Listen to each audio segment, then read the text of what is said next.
in the world is going on, everybody? Welcome to the very first episode of Sports World with Ethan Ingelo. As you may have guessed, I'm your host, Ethan Ingelo. I'm just going to start you all off with a little bit of background. This show is going to be a sports weekly recap show about football, basketball, and baseball mostly. If there are other big stories happening in the news surrounded around other sports, I will also include those. A little bit of background about myself, however. I'm currently going to school to be a sports broadcaster or a sports analyst, so this is a little bit of practice for me to go behind the mic and see what I can do. I'm hoping y'all come along for this journey. And if you give me some reviews in the Apple Store or the Spotify, wherever you're listening to this podcast, that would also help me a lot. If you hear any biases going forward, I'm originally born in New York, so there are going to be Yankee biases, there's going to be Knicks biases, there's going to be Giants biases, but I'm going to try and stay as even ground, even keel as I can. So let's just get started. As I'm recording this, it's about half an hour after 4 o'clock Eastern Time, which, of course, was the MLB Trade Deadline, and we had some massive moves this year. This is one of the craziest trade deadlines I think, at least in my lifetime, I've been alive to experience, or that I've been alive to remember, at least. So let's get started. I'm, of course, going to start with my Yankees. We made some huge moves. We needed left-handed hitters. We needed guys that could launch that ball right over the right field porch. And we did it. We did it. The only problem I have with the Yankees trade deadline is I don't want to see Brett Gardner's face out in that outfield again. And I'm terrified because we got Gallo. Okay, he can play left. We got Judge and right. Maybe Aaron Hicks isn't coming back for a while. So somebody has to play center. If you're going to put Estevan Florial out there, cool. Let's get the prospects in playing time. I do not want to see Brett Gardner dropping any more balls in my outfield. I'm just saying. Anyway, little rant. We're going to get back into this.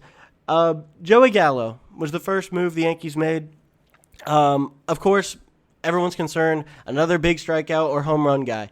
It's kind of the age of baseball we're in right now.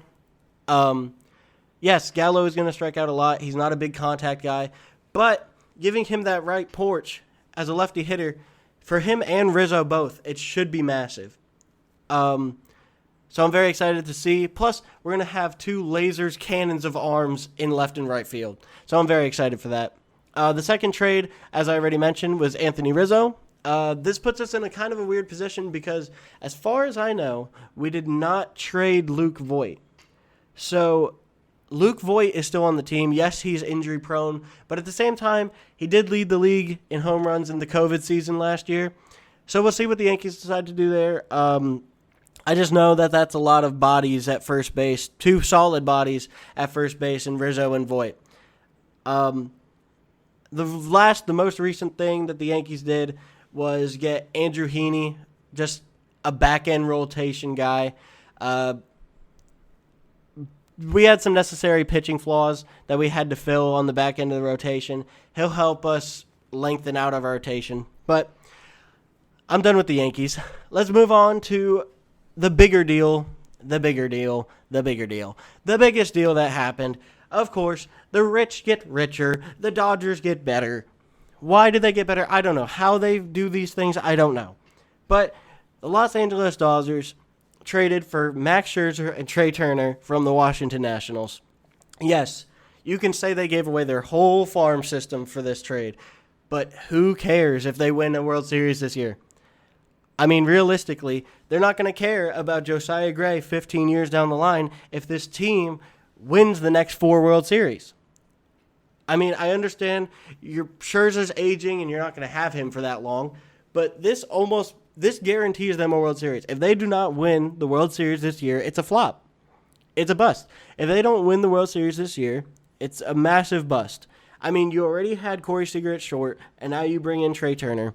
Your bench is now absolutely loaded because you're going to have to kick somebody to the bench. I mean, you're going to have Matt Beattie on your bench. You're going to have A.J. Pollock probably on the bench. I know Corey Seager's injured right now. He's going to be back sooner rather than later. And then they're going to have a decision to make. And honestly, I don't know what you do. You want to keep Trey in L.A. most likely, and you're going to have to convince him to come back. But do you go with the loyalty complex you have with Corey Seager? I really don't know. Personally, I'm playing Trey Turner. He's an MVP candidate. So you really just picked up a Cy Young candidate in Max Scherzer and an MVP candidate in Trey Turner in one trade. I mean, we might as well just jump to the Nationals now. The Nationals were throwing away everybody that they could. The Nationals didn't want a team anymore. The Nationals saw what the Pirates were doing over there and their little league fiesta over there they're having, and were like, oh yeah, we want to join that. That looks fun. So before they made the decision to trade Scherzer and Turner to the Dodgers, they made two other moves. They traded Brad Hand to the Blue Jays. We can kind of run over this one quickly. One of the worst closers in the league. If the Blue Jays can piece this man together, congratulations, that's a steal for them. But I'm not really concerned about that. The bigger move was the fact of moving Kyle Schwarber to the Red Sox. Beautiful trade for the Red Sox. Another scenario where the rich are getting richer. I know this team is probably a next year team. A lot of people don't think they're ready to compete right now. I would agree with that. But Kyle Schwarber definitely quickens that process up. And I can't really talk because they've been whooping our asses lately. So, you know. Going back to the Dodgers then. We'll go back to the Dodgers. The Dodgers also picked up Danny Duffy. Why you need more pitching, I don't know. I mean, you have Clayton Kershaw. You have Walker Buehler. You now just added Max Scherzer. You have Julio Urias. Dustin May will come back eventually. Now you add Danny Duffy. Oh, and I almost forgot. Tony Gonsolin. This team is so deep, I can't even remember every starting pitcher's name. You have so much pitching. You have so much. If this team doesn't win the ring, I'll honestly be so surprised. Moving on to one of my favorite trades of the deadline, Eduardo Escobar to the Brewers. I think the Brewers are being severely underrated. Since they traded for Willy Adames, they have been the best team in baseball. This team, I don't know how they're doing it without a good Christian Yelich. I mean, this guy hasn't seen MVP since he won it, but everybody else is just picking it up. Urias is amazing to watch, super fun guy to watch. Adames, as I said, has come in and just apparently changed the culture of this whole team. And now you're going to get a guy in Eduardo Escobar who can do everything. He can play any position. He can hit to both fields. And he's just going to keep this Brewers team going strong. Plus, if you meet with this Brewers team in the postseason, the first 3 games, you're screwed. Brandon Woodruff, Corbin Burns, Freddie Peralta. That's a beautiful starting 3 to have. I don't know. I would look out for the Brewers going forward. Another one of my favorite trades of this deadline was the swap between the A's and the Marlins. Starling Marte for Jesus Luzardo. Starling Marte was a guy I kind of wish the Yankees were going to pick up, as we had that center field gap where Brett Gardner is probably going to stay. We had the center field gap with Starling Marte, could have filled. But he's going to the Athletics, also a very good move for them. Starling Marte is really, to me, a 5-tool player. Super underrated in my opinion. I think he's a baby Acuna, even though Acuna is older than him, or he's older than Acuna. But I really like this move for the Marlins and the A's because the Marlins get Jesus Luzardo back. Do you realize once this Marlins team pieces their offense together appropriately, their starting staff is sick. They got Sixto Sanchez, Sandy Alcantara, Pablo Lopez. Now they add Jesus Luzardo, and they had a rookie all-star in Trevor Rogers. I'm just saying, that starting 5 is deadly. If you can hit off of them, I mean, honestly, they might not even need an offense because I don't think any team is coming in there and getting any runs off of them. I don't think anybody is coming in there and getting any runs off of this team if they can piece everybody together and keep building them up. 2-3 years down the line, this might be a serious World Series contender, in my opinion. The most recent trade that happened was right before the deadline, or technically it was still being confirmed right after the deadline, was Chris Bryant got moved. So with that, we're going to speak about this in the future, but the Cubs moved everybody. The Cubs moved Chris Bryant to the Giants. This Giants team is a team that everybody's been questioning. Are they a serious contender? When are they going to fall off the cliff? You know, this is a first-place team, and they've been there. They've been competing with the Dodgers, and they've been competing with the Padres. After the Padres missed out on Scherzer, the Dodgers swooped up Scherzer and added Trey Turner in there for no reason, right out from under their feet. Everybody was waiting for the Giants to make a move, and the Giants make a big move. Chris Bryant changes the dynamic of this team so much. He adds so much pop and offense to this team that, you know, yes, you have Evan Longoria over there at third base who's been having a revitalized season. That's kind of the whole vibe of this Giants team, is these older guys, Brandon Crawford, Buster Posey, Brandon Bell, Evan Longoria, are revamping their seasons. They're having wonderful seasons in their older age. But bringing a guy in like Chris Bryant, who I think fits your timeline a little better and can give you some crazy pop, it's going to bring people in the stands. This Giants team, I truly believe, can stay at the top of that division. I truly do. It's going to be a fight, but I truly believe they can stay at the top of that division. So moving on to another one of Chris Bryant's former teammates now, Javi Baez. This one came kind of out of left field. Anthony Rizzo, everyone saw coming. Chris Bryant, everyone saw coming. Javi Baez, they figured, okay, well, they're flipping everybody, and they're flipping Craig Kimbrell too. So maybe Javi gets moved, maybe Wilson Contreras gets moved. But this whole thing, all of a sudden, Javi Baez and Francisco Lindor are basically teaming up and saying that we want to play with each other. Okay. And that's happened now. Javi Baez has been moved to the Mets. Now, Francisco Lindor is going to be out probably for the next month. So I'm assuming when Javi first gets there, he will be playing short. But he also came out and said that he would be willing to move over to second base to play with Francisco Lindor. How that's going to work, I don't know. Michael Conforto being a free agent next year makes things interesting. They could take Jeff McNeil and move him to the outfield, and then I guess they don't re-sign Conforto in that scenario. But it'll be definitely it's an interesting move. I feel as if I don't understand it entirely. You got the two best fielding shortstops arguably in the league now. You have Francisco Lindor and you have Javi Baez. And I just really don't know where these pieces fit together. I mean, yeah, they're going to be crazy in the field, but the on-base percentage for Javi Baez is ridiculous. He's barely hitting 300 on base over the past 2 years. Francisco Lindor, the Mets fans are already throwing riots because of how bad Francisco Lindor was to start the season. If Javi Baez comes in there doing the same stuff that Francisco Lindor was doing, nobody's going to be happy, and this could be another bad move. Also, given the fact that the Mets gave away a super good young prospect, their 15th pick of the first round last year in PCA, I just don't know what the Mets are planning to do here. If it works for them, cool, but the Phillies and the Braves are coming on their heels for that first place spot in the division. While we're in this division, might as well stick with the Braves. The Braves, I thought, made some super cool moves. Adam Duvall, bringing him back is kind of funny, given the fact that Adam Duvall was doing well for them. They traded him away to the Marlins. They don't bring him back. He goes to the Marlins. And then every time the Braves played the Marlins, Adam Duvall crushed them. Adam Duvall hit homers every single time he played the Braves this season. It was crazy. But now Adam Duvall is back with that Braves team who desperately needs some outfield help. They do have Guillermo Heredia, who's a doubles machine, but Adam Duvall is just having a way better season this year. With no Ronald Acuna out there, they need multiple outfield spots, and I do think this really helps them out, bringing in Adam Duvall, and they also brought in Eddie Rosario. Now, this one made me kind of upset. They traded away the Panda to Cleveland, which makes me feel as though Pablo Sandoval's career is probably over.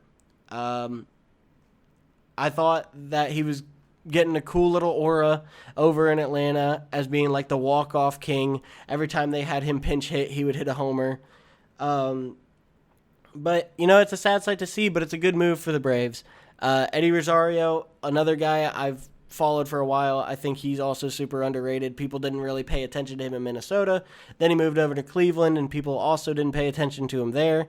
And now I think he should get a lot more notoriety in Atlanta.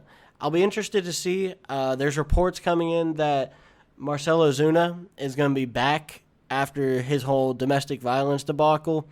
I don't know if the Braves... Personally, I don't think the Braves should even take him back. They should waive him even if he's given the opportunity to come back. But it'll be interesting to see the pieces they move around in that outfield and what they decide to do. There's a couple other minor trades that I guess I should talk about. There is Jose Barrios to the Blue Jays. This would have been a bigger deal last year or the year before when Jose Barrios was decent. But now Jose Barrios is kind of looking to show that he's not a top-of-the-rotation guy. Where there's big expectations for Jose Barrios. He was supposed to be, this big, great stuff, dirty stuff guy, and he hasn't shown that. He just gets knocked around over and over and over. So I'll be interested to see if a new change of scenery is good for him with the Blue Jays. Once again, the Blue Jays seem to have just taken some pieces that they thought would be cool construction pieces in Brad Hand and Jose Barrios. If they flip these guys around, it's a finesse job by the Blue Jays. It's a finesse job. I did miss one trade. One of the trades that is a big deal, I talked about the Cubs' offensive players, but they also gave away Craig Kimbrell. They sent him across the city, which is interesting because now that White Sox bullpen is the nastiest bullpen in the game. It really is. You have Michael Kopech. You have Aaron Bulmer. You have Liam Hendricks and Craig Kimbrell. And you have Garrett Crochet, who, yes, is a work in process, but he's throwing 100, and his slider is dirty. So if your starting pitcher can give you 6 innings, not to mention the White Sox have 2 Cy Young candidate pitchers in Lance Lynn and Carlos Rodon, if you can get your starting pitcher to go 6 innings, you're done. You're done. I don't know if they're going to do a thing where Liam Hendricks is going to save the game one night, and whoever didn't pitch the last night, Craig Kimbrell would be the next night. But that bullpen is so loaded. It's going to be so nasty. While we're on the White Sox, they also got Cesar Hernandez. Who cares? I really don't. Cesar Hernandez could get them a couple singles if they want, to be honest. But we'll see what they decide to do there. The final trade I have to talk about is another minor trade, but it's kind of another finesse job, which I like it, so I'm going to talk about it. Diego Castillo, reliever from the Rays, traded to the Mariners. Everybody, when they first saw this trade, was like, wow, you're giving the Mariners gave away Kendall Graveman, so this is his replacement, is Diego Castillo, which it seems to be, but at the same time, the Rays just gave away Diego Castillo, who's going to demand a lot of money after this season.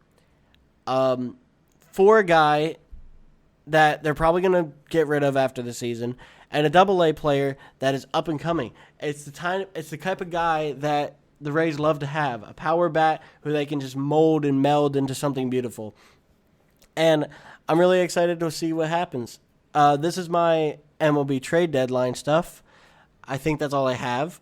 So we're going to move on to the NBA, which, weirdly enough, it's not your trade season yet. Trade season's not completely open for you guys yet, but whatever. You guys do your thing. The NBA also has some crazy trades going on. Now, none of these are apparently official because of the fact that you have to wait until, I believe it's August 6th for any of these trades to go through. But, of course, the biggest one, we'll start with that. Russell Westbrook to the Lakers. Personally, awful. Awful. It's not even me. It's not me being a super team hater. I'm not being a LeBron hater. I don't want to put that out in the atmosphere at all. But this is just going to be a team where one of them is going to have their worst career year. And I believe it's going to be LeBron. I think LeBron is going to have to be a pass-first player, even though he's going to have to give Westbrook the ball coming up the floor. I don't understand how that's going to work. Westbrook's going to have the ball because you can't tell Westbrook to stand in the corner and be a spot-up shooter. You can maybe tell AD that every once in a while. But Westbrook, LeBron, and Anthony Davis are all ball-dominant guys. Yes, LeBron and AD made it work, but you had shooters around you. I expect, because this is what always happens with LeBron teams, is LeBron's going to go get some veterans that can stand in the corner and shoot. Okay, if that happens, then yes, this team will probably work out. They'll probably win a ring, and I'm glad for Russell Westbrook's sake. It's just, it does get kind of ridiculous and repetitive watching superstars just keep banding up together. I guess it's a good thing for the game in a way that it gets people more involved because you get to see more superstars in one game, so more people want to watch. But I just think it's crazy how it keeps happening. Every year we see more and more super teams forming, and I'm not going to blame anybody for it, for starting it. Everyone wants to blame LeBron for bringing everybody to the Heat. Everybody wants to blame KD for going to the Warriors, for starting this super team movement. But super teams have been around for a while. It just happens. I mean, realistically, the Nets were trying to form a super team, bringing in Garnett and Paul Pierce years and years ago to, I guess, compete with Miami. Okay, I understand your point a little bit. But moving on, I think the return for the Wizards is actually really great in this trade. I don't know how much of a believer in Kyle Kuzma I am. He always says he wants to be a superstar. He says he can put up 20, 25 a game, 30 a game. Well, this is going to be his opportunity to do it. But I also think it's kind of funny. It's kind of ironic what the Wizards are doing here. Because Bradley Beal said he wanted to play with Jason Tatum. He came up with Jason Tatum coming out of St. Louis. And it's kind of funny how Kyle Kuzma compares himself to Jason Tatum, and they give him to Bradley Beal and say, here's your Jason Tatum. But anyway, the Wizards received Kyle Kuzma. They received Montrezl Harrell. They received Kentavious Caldwell-Pope. And they received the Lakers' first-round pick. I think this is a good haul for Russell Westbrook. I mean, you're getting $40 million off the books, and it's your last-ditch effort trying to keep Bradley Beal in Washington. Bradley Beal, I'm a huge proprietor for get Bradley Beal out of Washington. I think everybody in the NBA world is at that point right now. Bradley Beal deserves way better than what Washington has been able to provide him, but I think this is their best move yet, to be honest with you. They have given him a lot of tools that he can run with now. He's going to have secondary options. Kuzma can go off some nights. KCP can go off some nights. Montrez is going to be a good backup center, power forward, wherever they decide to play him. And then they really just need to go out in free agency and find a point guard. If they can do that, this Washington team should be a playoff team. I think with all the knowledge that these guys have gotten from LeBron, playing with the Lakers, Kyle Kuzma gets to step out of his shell, take more shots, which is seemingly what he wanted to do the whole time, because that's why the Lakers fans tried to kick him out. I think this should be a good idea. It should be a good move for the Wizards.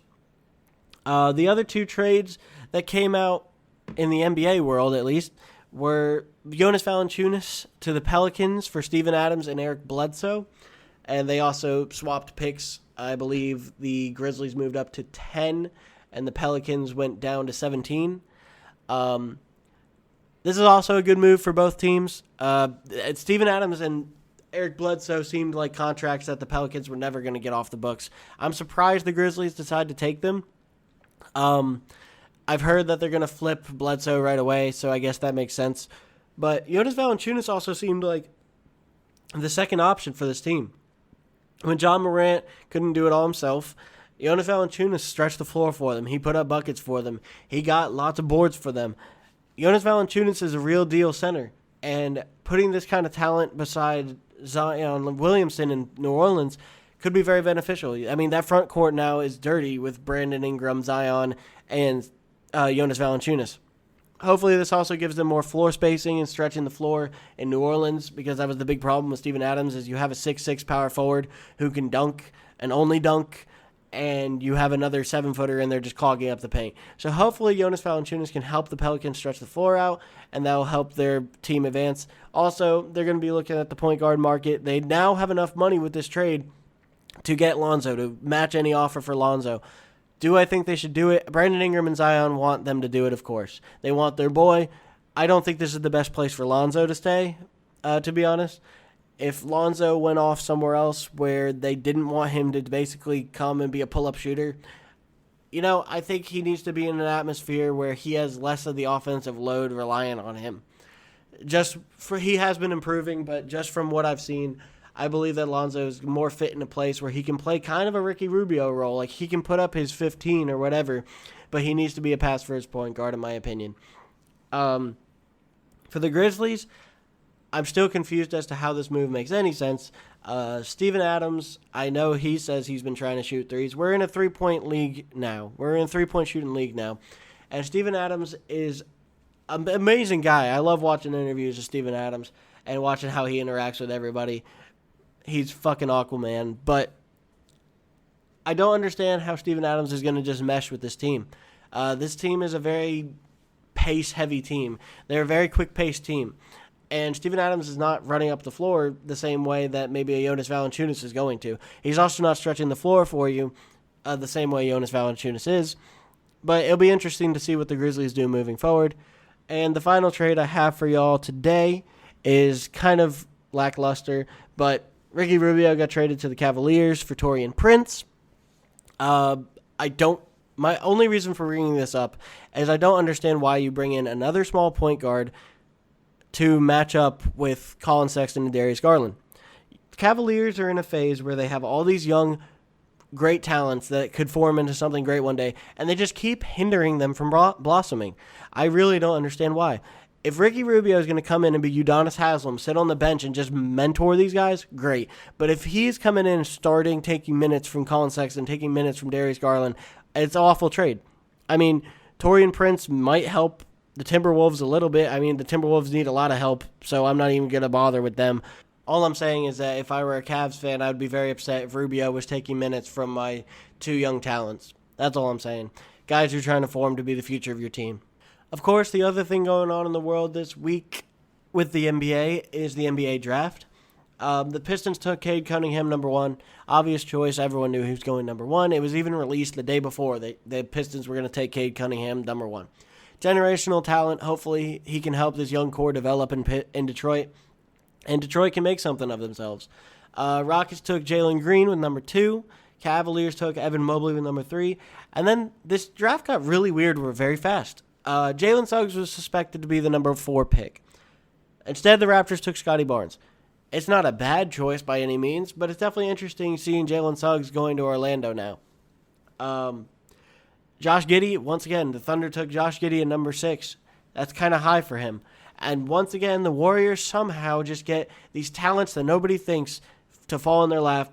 The Warriors get Jonathan Kuminga. If you don't know, Jonathan Kuminga is a wing. What do the Warriors need? Wings. And he's going to be amazing for them if they keep him around, or later on in the draft with their 14th pick, they picked up Moses Moody. So now you have 2 lottery pick guys that you could flip into a wing for you, or a center maybe. You know, the thing you guys always needed during your championship runs was a center. You tried Boogie out. That was cool for a little bit, but Bogut, Ezeli, Kevon Looney, the thing they've always needed was a center. Yes, they have the development of James Wiseman, and we'll see how that goes, but the Warriors have a lot to play with, and it's going to be very interesting to see because the Warriors are going to be back this year. The Magic took Franz Wagner out of Michigan at number 8. So you got 2 solid picks right there for the Magic in the lottery, getting Jalen Suggs and Franz Wagner. This Magic team might be on a higher trajectory, to be honest with you, than Detroit Pistons, in my opinion. It seems like they're getting just freak of talent dudes, freak of nature dudes that are going to come in right away and ball out. Of course, Orlando being a small market, it does help them to get Jalen Suggs. It helps them that Jalen Suggs fell to them.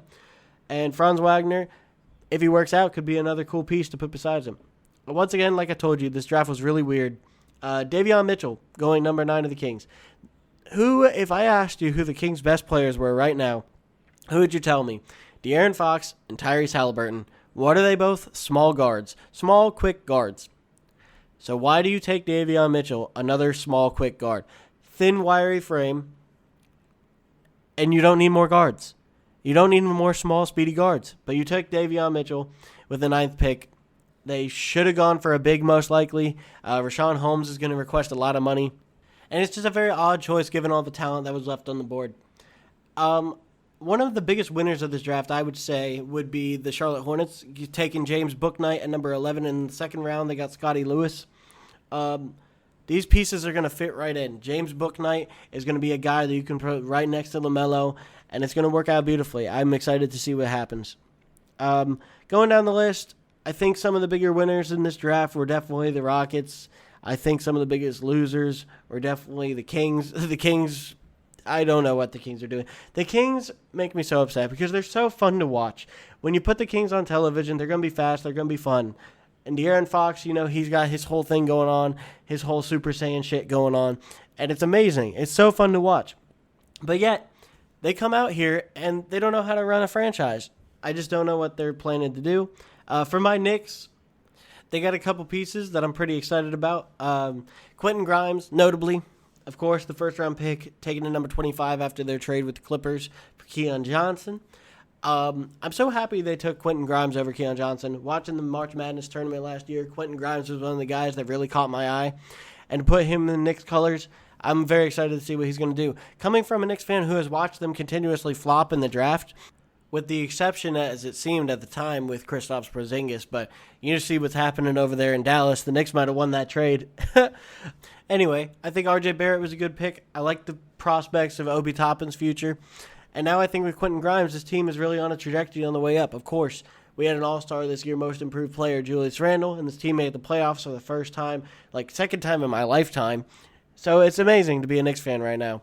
But finally, we're going to move on to the NFL. There's not much to report on the NFL right now. Everything that's going on in the NFL is kind of sensitive topics, to be honest with you. Of course, you have the issues with COVID, where the league is threatening to not pay players, and you already see staff members being fired for refusing to get vaccinated. Cole Beasley came out this week and clarified some of his comments about the fact that he's not anti-vax or pro-vax. He just wants some more information, which I guess is respectable, but we'll see how the NFL handles these comments. And the other thing that's going on in the NFL right now that I think is kind of funny is that the quarterbacks who claim that they didn't want to be on their teams are reporting to training camp starting this week. Aaron Rodgers apparently worked out a deal with the Green Bay Packers in which he's happy. It's funny, he came out in his press conference talking about how he was upset with the franchise for not bringing back veterans when he believed their career wasn't over. And right after that press conference, they go to the Texans and bring Randall Cobb back to play with Green Bay. But I honestly don't believe that Aaron Rodgers is going to be happy on this team regardless of that. I don't believe if this team wins a Super Bowl that he's going to be thanking the franchise in his speech after the Super Bowl. I just don't believe that Aaron Rodgers is going to be happy. I believe that if he does decide to play, which honestly he might retire after this season, just with how much of a shit show this whole thing has been, I believe that Aaron Rodgers is going to go, he's about to get married. He's going to go start his life of retirement. And, we're going to put him down as a Hall of Fame career. In a couple of years, we'll forget all about this. The other quarterback that reported to camp is Deshaun Watson, which I'm not even going to really touch on Deshaun Watson. His whole assault case is still open. I don't have much to report about that. I'm not extremely knowledgeable about what's going on there. But same thing like Aaron Rodgers, he claimed he didn't want to be with the franchise, and he is reported to camp. So it's going to be interesting to see how that goes going forward. And I believe that's all I got for y'all this week. Thank y'all for listening to the first episode of Sports World with Ethan Ingelo. Like I said in the beginning, if you want to leave a review on Apple Podcasts or Spotify or wherever you listen to your podcast, I'd really appreciate it. And that's what in the world is going on in sports this week. See you next week.